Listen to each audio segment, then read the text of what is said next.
Cameroonian out there watching me right now. You may be wondering why you love playing checkers and somebody out in the USA likes it too. You may be wondering why you like swimming and somebody out there likes it too. Well, guess what? Science has an explanation for that.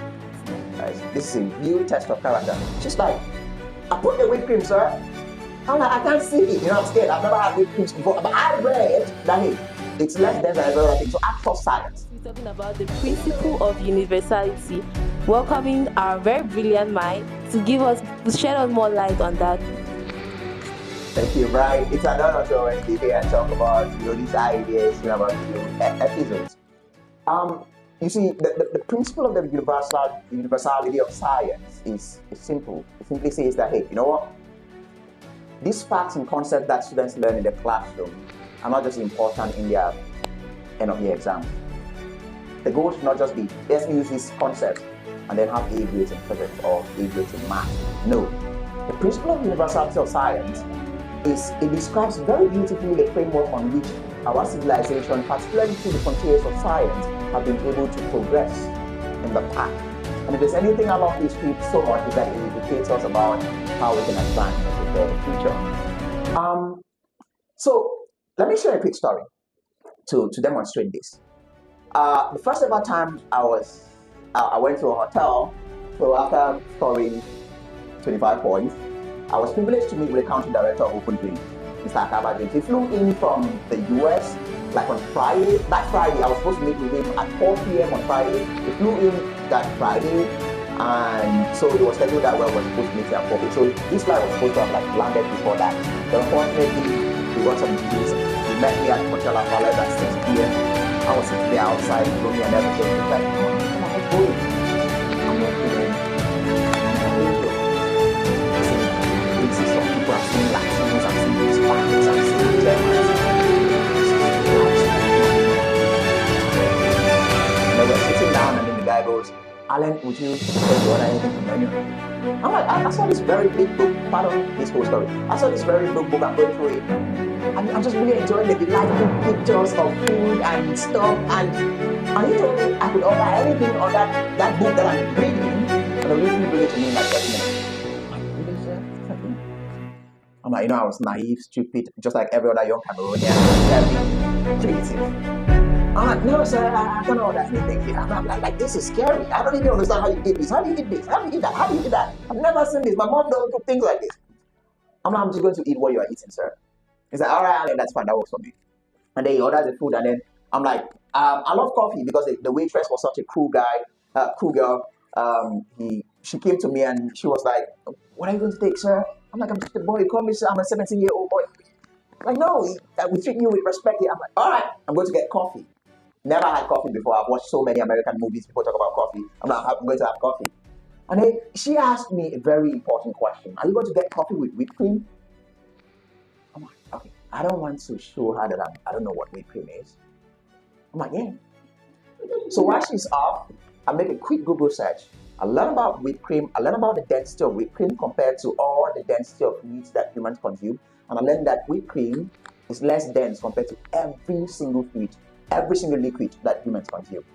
I'm like, cool. So what do I expect? I expect this thing to be floating on the top of my coffee so I know how to deal with it and all of that. And then she comes on with my cup of coffee, and then for a while, I'm talking to Mrs. Jane for a while, I turn over, I don't see the dollop of the whipped cream. I call her. Science gives me this confidence, even in a strange and alien environment. I'm like, hello, waitress, I'm really sorry to bother you, but I can't see my way naive. I'm scared, I'm primitive and all of that. But I thought science. I'm like, no, I gotta find. She's like, have you ever taken whipped cream before? I'm like, no, I cannot find it. That's what I'm saying. I cannot find the whipped cream here. She's like, no, sir. She insisted. I'm like, I insisted. But I was scared, but I insisted because science was on my side. And then she takes the cup, she goes back, she's like, sir, let me prove it to you, I put it. She comes back with a dollop of whipped cream, she drops it into the cup of coffee, and then guess what? It bubbles down, bubbles back up, bubbles down, then bubbles back up, and then stays up through. Yes, I've done it! Because I whispered in my mind, Jesus, this cannot be possible. The only way it's possible is they put the whipped cream and I cannot find it at the top. One of two things. Number one, either she just forgot to put the whipped cream and she's hiding out of ignorance, or the laws of science break down at their restaurant. And I knew for sure that science would not break down their restaurant. So it gave me the impetus to argue hard when I was coming from a community background of such flamboyant experience I was having at Portela Palace. And that is science right there. That beyond the classroom, right? I don't calculations using upthrust and stuff like that, buoyancy to calculate whether or not something, a particular thing will float. That's the whole premise on which ships are able to sail. Ship is made up of steel, which is more dense than water, but it's able to sail, right? So that's all the premise. And so when you understand science more, it empowers you beyond the classroom. It empowers you beyond class grades and class tests. It empowers you to have arguments, even in portraits where you're not very comfortable. It empowers you to not be cheated. I almost got cheated. He said James was going to pay for whipping when I didn't get whipping. But when science is on your side, the argument is guaranteed to be brief. And what we're trying to do with this STEM project is that, hey, let's take young learners out of the classroom and show them the universality principle of science. There was a question I asked last year in the physics. I was like, hey, there's a force that keeps you in your chair.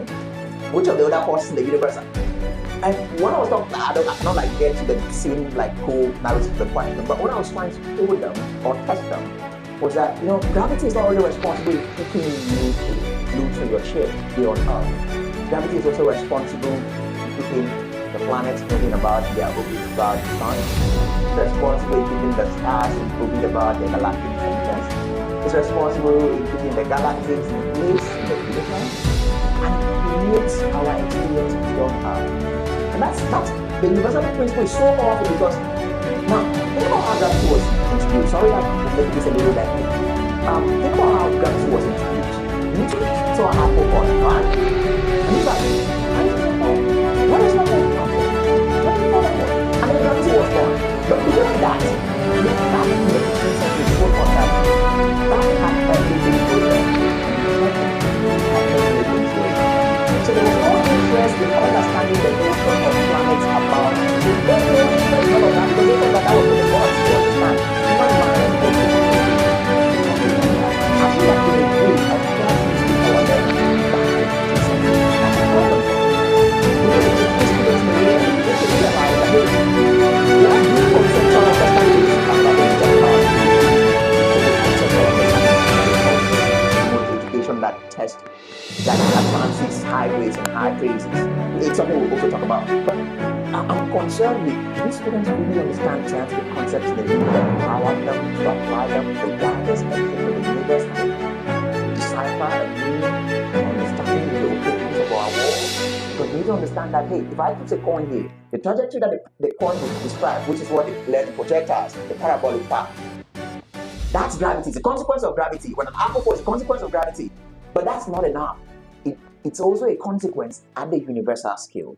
I'm able to describe the orbit and the motion of mass about the sun in space, even when I'm not able to interact with it, because my 5 pounds of gray matter is able to comprehend something on Earth that allows the truth and veracity of that thing to be applied across the fabric of space and time itself.